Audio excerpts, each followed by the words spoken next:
Seharusnya film itu harus ditarik peredarannya.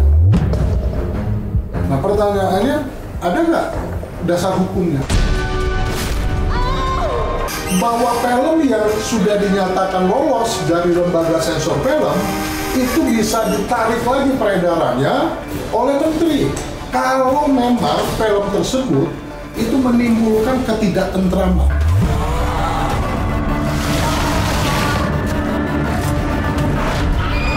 Siapapun pengakuan, selama dia nggak di muka pengadilan, itu hanya sebatas pengakuan.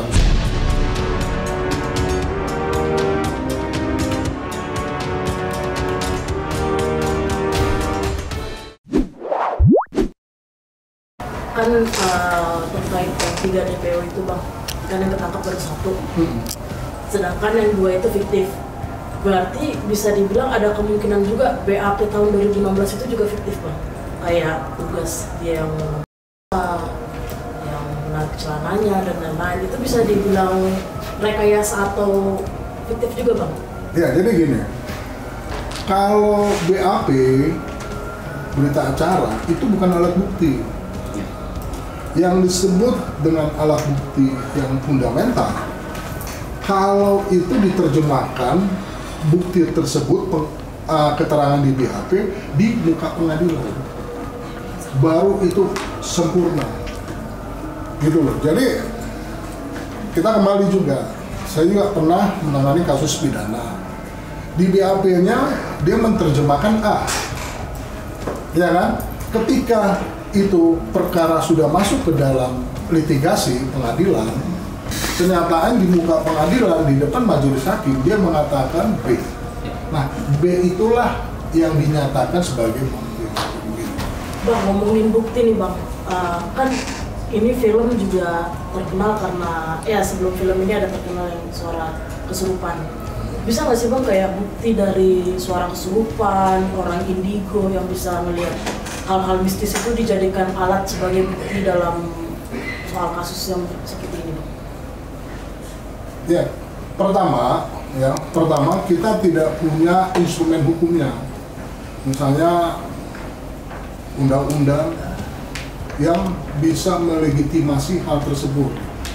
Kalau kita bicara misalnya yang berwacana tentang RUU santet misalnya, atau yang menjadi undang-undang santet nih misalnya, di situ juga kan masih dalam tataran orang yang mengaku-ngaku sebagai paranormal atau orang mempunyai kemampuan yang bisa mengobati, itu yang nggak diperbolehkan kan, kalau nggak salah ya, di dalam pasal atau di dalam undang-undang tersebut. Tapi terkait dengan masalah pertanyaan tersebut, karena ini tidak ada instrumen hukumnya, sebenarnya kita kembali lagi menjelaskan saya begini. Pada tanggal 8 Mei 2024, ini kan kasus Pina Eki itu kembali viral, itu kan ketika dijadikan film. Nah, sebenarnya saya juga menyayangkan juga, ya, seharusnya film itu harus ditarik peredarannya. Nah, pertanyaannya, ada nggak dasar hukumnya untuk menarik peredaran film tersebut? Ada. Nah, dasar hukumnya ini. Di 8 Mei ini, yang film ini kita ada Undang-Undang Nomor 33 kok, tahun 2009. Tahun 2009 tentang film. Nah ini satu, kita punya PP-nya, Peraturan Pemerintah Nomor 18 tahun 2014 tentang Lembaga Sensor Film.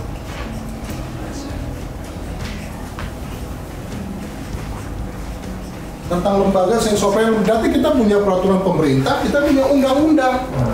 Nah, di dalam ketentuan tersebut, di situ dijelaskan bahwa film yang sudah dinyatakan lolos dari lembaga sensor film itu bisa ditarik lagi peredarannya oleh menteri dengan pertimbangan dari lembaga sensor film kalau memang film tersebut itu menimbulkan ketidaktentraman, menimbulkan ketidaktertiban, menimbulkan ketidaknyamanan menimbulkan ketidakselarasan dalam kehidupan di masyarakat. Nah itu bisa ditarik. Jadi yang sangat fundamental seharusnya itu buru-buru dievakuasi gitu loh film tersebut. Karena ini juga kayak semacam jadi trigger gitu loh, iya kan? Dalam kasus ini. Kalau saya sebagai orang ya bisa dibilang netizen lah, bilangnya kan kayak tapi karena adanya film ini satu DPO sudah tertangkap, bisa berdampak positif juga buat keluarga almarhumah mungkin, walaupun sekarang nggak tahu ya ini orang beneran apa enggak. Nah, tanggapan abang sendiri bagaimana? Kalau saya menilai siapapun pengakuan selama dia nggak di muka pengadilan, siapapun orang yang memberikan semacam keterangan lah ya, atau informasi dan sebagainya, selama dia nggak di muka pengadilan, itu hanya sebatas pengakuan yang di dalam kacamata hukum itu bisa dikatakan masih patut dipertanyakan kebenarannya. Orang boleh aja bicara tentang masalah kasus pembunuhan Vina, si A, si B, si C, si D, semua orang bisa bicara. Tapi dia bersedia nggak memberikan keterangan tersebut di muka pengadilan? Baru itu yang sempurna. Kasus ini kembali viral karena film. Kenapa? Kan film itu kalau kecuali film dokumenter ya, itu dia pijakannya pasti realita, fakta atau kejadian-kejadian yang sebenarnya ada di kehidupan sosial masyarakat. Ini kan film yang walaupun inspirasinya dari sebuah kasus, dari sebuah peristiwa, tapi sifatnya tetap sebuah karya yang boleh dibilang fiksi ya, film. Walaupun referensinya ini. Cuman yang jadi pertanyaan kita adalah kenapa kepolisian jadi ikut-ikutan seperti terprovokasi oleh film, ya kan? Kalau memang kasus ini kan kasus inkrah, bukan kasus yang baru dimulai, kasus yang inkrah. Kalau memang waktu proses peradilan kasus ini memang semuanya sudah benar, kenapa kalaupun viral ya yang fiksi itu kan ya film, karena dia cuma terinspirasi oleh kasus ini, bukan sebuah film dokumenter tentang Vina misalnya. Kalau dokumenter kan kita bisa bedakan, film dokumenter itu ya dia separuhnya investigasi, seperti Jessica Bongso sebelumnya itu kan film dokumenter. Kalau ini kan film fiksi yang kalau dibenturkan dengan bukti fakta mungkin dia tidak bisa pertanggungjawabkan. Tapi yang jadi pertanyaan saya tadi adalah kenapa polisi ikut-ikutan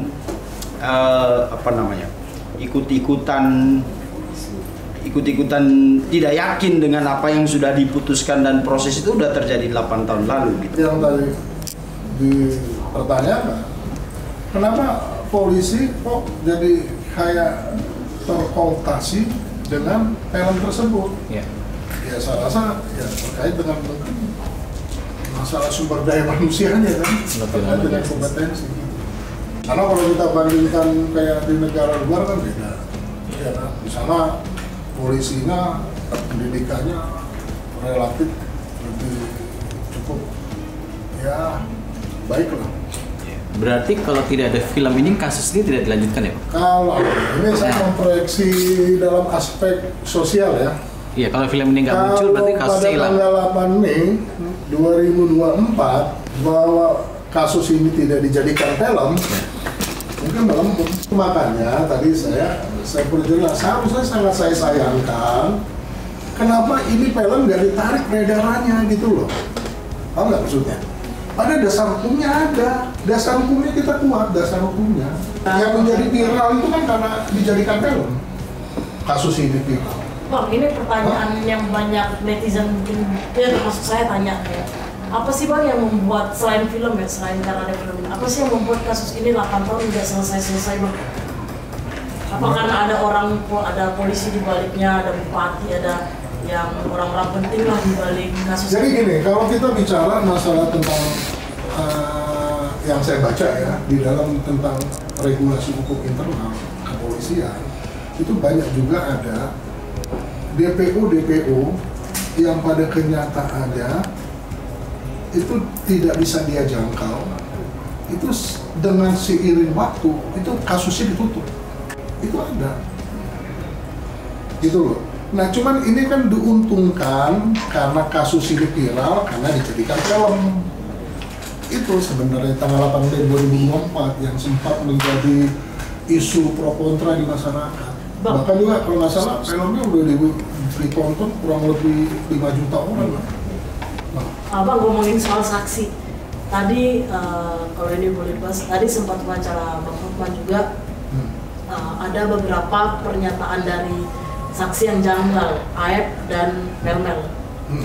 Janggalnya itu karena salah satu dari antara mereka itu pada tahun 2016 saat dilakukan pemeriksaan mereka tidak melihat adanya kejadian, sedangkan pengakuan dari salah satu di antara mereka itu dia melihat kejadian itu dengan jarak 100 meter pada malam hari. Kalau misalnya, kalau saya pribadi dalam jarak pandang 100 meter malam hari di tempat terbuka itu kan silau, tidak kelihatan atau bagaimana. Nah itu kesaksian itu bisa kalau misalnya tidak sesuai gitu mas, tidak sesuai begitu bang, bisa orang-orang yang memberikan kesaksian ini bisa dijatuhi pidana juga nggak sih bang? Kalau dalam hal itu masih belum bisa dikatakan keterangan palsu ya. Cuma persoalannya kalau memang dia pada kenyataannya dia melihat itu pada posisi di TKP seperti itu, ya diperkuat aja. Nanti misalnya dalam PK nih yang diajukan dari pihak keluarga Saka, misalnya ada kuasa hukumnya yang mau mengajukan PK, diuji aja kebenarannya. Nanti biar hakim yang akan memutus. Kan ada nanti agendanya, agenda persidangan itu kan step by step. Dia hadir aja di situ, memberikan mungkin dia sebagai saksi yang memberatkan atau saksi yang meringankan, gitu loh posisinya. Silakan.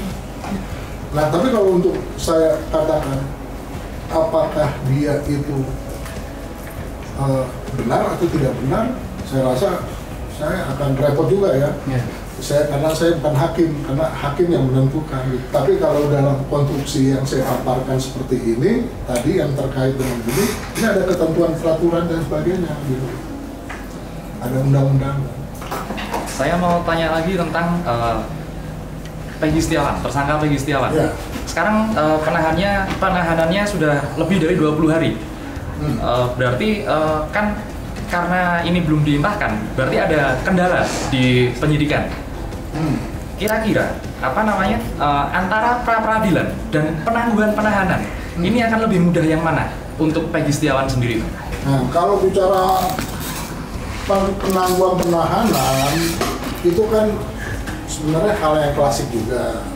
Misalnya alasannya karena orang itu nanti dikhawatirkan menghilangkan barang bukti, ya kan, atau dia melarikan diri, ya kan, atau dia mengulangi perbuatan, kayak gitulah ya. Nah, terusnya sebenarnya kan menguntungkan posisi dari kuasa hukumnya si PS supaya PS bisa mempunyai spare waktu dia untuk mengajukan pra-peradilan. Karena bicara masalah pra-peradilan itu seringkali kalah di pengadilan ketika itu pokok perkaranya itu sudah sampai di pengadilan. Nah, itu gugur dia di situ. Nah, artinya spare waktunya cukup panjang gitu loh. Nah, cuma pertanyaannya kan kapan gitu loh untuk mengajukan pra-peradilan dari pengacaranya PS. Anggaplah kita lagi main detektifan. Ya. Ini kayaknya polisi atau aparat penegak hukum lagi adu skill, lagi adu mekanik sama netizen. Karena mau nggak mau harus diakui bahwa netizen sepertinya atau kita sebenarnya tidak percaya dengan apa yang sudah dilakukan oleh penegak hukum. Dibilanglah penangkapan PS sekarang terlalu dipaksakan, tidak sesuai, bla bla bla segala macam. Kasus yang tidak tuntas selama 8 tahun gitu ya. Apakah informasi, tadi kan abang bilang selama bukan di persidangan itu bukan kesaksian ya, hanya sifatnya informasi ya. Apakah informasi dari netizen ini yang jejak, dia bisa mengungkap jejak digital, bisa menghadirkan sebutlah dalam tanda kutip fakta-fakta lain lah ya, fakta-fakta baru, bahan informasi baru akan menjadi bahan pertimbangan kepolisian untuk membuka kasus ini terang-terangnya, atau justru polisi memaksakan hasil temuannya menurut keyakinan mereka gitu. Jadi kayak melawan arus, melawan apa yang netizen inginkan. Karena kan mau tidak mau sekarang diakui bahwa kekuatan netizen luar biasa, Bang. Harus diakui juga bahwa apa yang dilakukan polisi sekarang seolah-olah nggak percaya ini orang. Nah, itu gimana, Bang? Ya, itu kan kalau kita misalnya berteori ya, seringkali kan hukum itu melemah ketika ada desakan sosial. Padahal dalam teoretikal ya, hukum itu nggak bisa menjadi insubordinasi dari desakan sosial, ya kan? Karena apalagi kita di Indonesia ini hukum itu sebagai panglima, gitu loh. Kita harus taat, kita harus tertib, kita harus patuh dengan ketentuan hukum, gitu loh. Yang dimaksud seperti itu kan maknanya kan arahnya ke situ. Karena ada desakan-desakan sosial yang diinginkan dari sebagian besar masyarakat, hukum itu hanya melemah, kan begitu. Nah, tapi perlu diingat, kita juga harus memberikan masukan juga kepada ya kepolisian. Sekarang pertanyaan saya kembalikan, siapa yang menyuarakan bahwa DPO ya yang 2 orang itu dihapus oleh pihak kepolisian. Nah, ini kan berita hoax nih. Nah, seharusnya polisi juga klarifikasi, harus mempunyai kesungguhan, karena kita juga punya salurannya. Di Indonesia itu ada Undang-Undang Nomor 1 tahun 2024 tentang ITE, tentang kabar bohong. Nah, itu sebenarnya bisa dikenakan, gitu loh, yang menyiarkan berita-berita yang tidak benar. Justru saya meresponnya itu saya balik gitu loh, ya kan? Karena perkara ini pun penuh dengan konspiratif, yang sifatnya konspiratif, banyak informasi-informasi yang tidak bisa dipertanggungjawabkan. Gitu. Tapi karena saya bukan kuasa hukumnya, saya di sini cuma hanya sebagai yang mencoba mengamati secara konstruksi hukumnya, jadi saya nggak mau masuk ke dalam hal yang lebih dalam. Gitu. Publik jadi jadi ramai itu kan karena kemudian ada perubahan, dan yang bercerita justru kebanyakan adalah terdakwa, orang-orang yang sudah bukan terdakwa lagi, terpidana, orang-orang yang sudah dipenjara berapa tahun lalu, menyangkal dan lain-lain. Sementara abang bilang tadi kan kalau dalam gradasi bukti dan kesaksian itu, kesaksian yang paling kuat adalah saksi. Sementara sekarang itu kan cerita Peggy didengarin, cerita siapa lagi yang sudah dihukum itu juga membuat kasus ini jadi kayak terombang-ambing lagi gitu, Bang. Menurut abang ada apa dengan fenomena seperti ini? Gitu? Nah, kalau saya menilainya ada 2. Ringkasnya begini aja. Ini kan kasus ini terkait dengan masalah kepolisian. Ini ada 2. 1, masalah kompetensi. 2, masalah integritas. Jadi kalau masalah kompetensi, ya berarti sumber daya manusianya itu perlu juga dibekali pendidikan yang lebih mumpuni gitu loh. Artinya di-upgrade lah. Tapi kalau bicara integritas, ini bicara mentalitas. Karena ini udah keburu rame, kasus ini udah keburu rame, kepolisian juga bingung nanganinnya gimana. Sampai ada yang bilang kayak adanya salah tangkap, itu benar, Bang. Kayak ya udahlah, tangkap aja lah siapa yang mendekati sama DPO. Nah, tadi kan saya udah jelaskan. Kalau orang dilakukan penetapan DPO, di situ kan salah satu poin dari sekian poin ya saya baca. Poin yang pertama, poin yang paling utama, bila mana tersangka itu benar-benar terlibat di dalam tindak pidana. Berarti kan hasil dari kajian kepolisian, sang DPO tersebut memang sudah nyata-nyata dia terlibat dalam tindak pidana. Maka ada risiko bagi yang bersangkutan si sang DPO ini untuk didakwakan, gitu loh. Jadi orang yang di DPO-kan itu menyadari gitu loh bahwa suatu ketika dia akan didakwa gitu loh dari perjalanan kasus dari perjalanan perkara. Itu yang tadi pertanyaan selama 8 tahun itu kan interval, berarti perjalanan. Jadi saya rasa ya kalau kita mengacu dari peraturan internal kepolisian udah logis gitu. Orang diajukan DPO itu tentu ada kajian tersendiri. Kan itu atas nama lembaga instansi kepolisian, bukan secara individu. Tapi Bang, tanggapan Abang sendiri sebagai praktisi hukum, perlu nggak pihak aparat penegak hukum yang menangani kasus 2016 ini diperiksa kembali Bang? Nah, mungkin ada kejanggalan kah atau apa? Ya, sebenarnya kalau misalnya dianalogikan, kalau saya kuasa hukumnya, kalau memang itu ada kejanggalan di dalam proses penyidikan, ya saya laporin ke Bawaslu.